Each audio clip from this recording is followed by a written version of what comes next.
šobrīd no tiem, kas man nāk prātā, es zinu tikai vienu šo te vienu variantu, tā ir internetbanka. Bankai ir mazāk darba, un mums arī baigi patīk krāmēties pa saviem kontiem pašiem. Ja? Tur tiešām visi ir ieguvēji, bet vairāk citu tādu smuko es nevaru nosaukt, un līdz ar to būtu prātīgi, ja mēs problēmas risinātu drusciņ prātīgāk. Un tātad, lai būtu jautrāk, te man ir samainīti vārdiņi, sākam ar diagnozi. Man nepatīk, kas tur, teiksim, kā jūs teiktu, man nepatīk tas, ka Ievas veikalam tā pieauga apgrozījums. Un tāpēc mēs sākam meklēt risinājumus. Pie tam svarīgs ir tas daudzskaitlīts tur augšā. Ir labi, ja man ir optimistiskais, pesimistiskais un vidējais variants. Kā tad rīkoties? Tad es izdaru, un tad ir svarīgi, ja man paliek laiks rezultāta analīzei. Izdevās, neizdevās. Kas tagad sekos? Kāda būs reakcija? Jo nav, kā es teicu, tie gadījumi, ka tikai man ir ieguvumi, ir ārkārtīgi reti. Bet ir vēl dažas slidenās vietas, uz ko ir vērts paskatīties.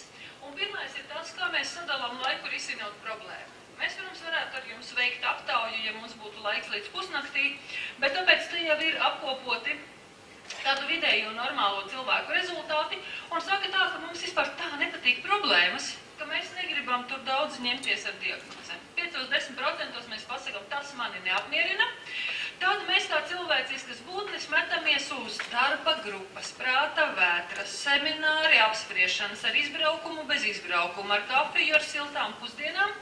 Kamēr kāds paskatās vai nu pulkstenī vai kalendārā, paskatāmies mēs arī 75 plus 10, 85% no laika pagājuši, bet neviens vēl nav sācis strādāt.